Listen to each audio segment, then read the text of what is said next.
All right, today we're going to dive into a pretty hilarious moment from a super famous play to unpack a problem that, honestly, never gets old. What happens when an actor is terrified of being too convincing?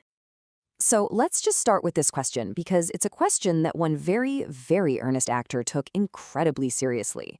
How in the world do you pull off a tragedy without making your audience, actually terrified? Okay, so our story kicks off with this group of amateur actors, and they're staging a play with, just the best title ever, The Most Lamentable Comedy and Most Cruel Death of Pyramus and Thisby. Right away, you know it's going to be a bit of a mess. And the star of this whole operation, our guy for today, is Nick Bottom. Now, by day, he's a weaver, but in his heart, he is an actor, and he is so committed to his craft. Maybe, just maybe, a little too committed. See, here's the thing. Bottom wasn't worried about the usual stuff, like forgetting his lines or tripping over the set. Nope. His biggest fear was that his acting would be just too believable, too real for anyone to handle. He had two main concerns that were really keeping him up at night.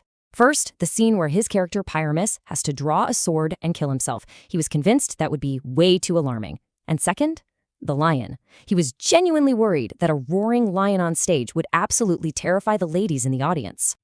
But hey, don't worry, because Bottom had a plan. A brilliant, foolproof plan to stop any kind of panic before it could even start. He insisted they had to have a prologue, a special speech at the very beginning of the play to just explain everything. And he was very specific about what this prologue needed to say. He laid out three, let's call them non-negotiable demands to make sure nobody freaked out.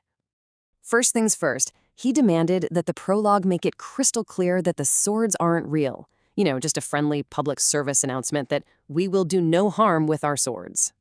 Next up, he figured the best thing to do was to just spoil the ending. The prologue had to tell everyone that the main character, Pyramus, doesn't really die.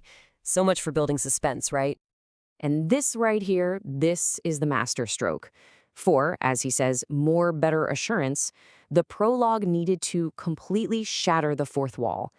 Just tell the audience that the guy playing Pyramus isn't Pyramus at all. He's just Bottom, the local weaver. Crisis averted.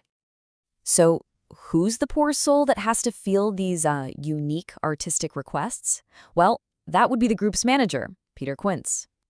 You gotta feel for Quince. He was basically the director, producer, and stage manager all rolled into one. He had the list of actors, he was in charge of props, he was the one trying to make the whole thing actually happen. So on one hand, you've got the passionate actor, Bottom. He is absolutely driven by this deep concern for the audience's well-being. And on the other hand, you've got the very practical manager, Quince, who has to listen to all this and somehow keep his star actor from having a complete meltdown. So what does Quince do when faced with Bottom's incredibly detailed, illusion-destroying plan? He just says, well, we will have such a prologue. No argument, no pushback, just, okay, let's do it. And here's a fun little tidbit for you. Quince agrees to the prologue. He's the one who actually delivers it on stage, but the original text never explicitly says that he's the one who wrote it. A little theatrical mystery. Okay, so this is a funny story, but why does it actually matter? What can this whole situation with an overly anxious actor tell us about performance and even about art itself? Well, it perfectly captures this tug of war that every single performer deals with. On one side, you're trying to create this powerful, convincing illusion that feels totally real.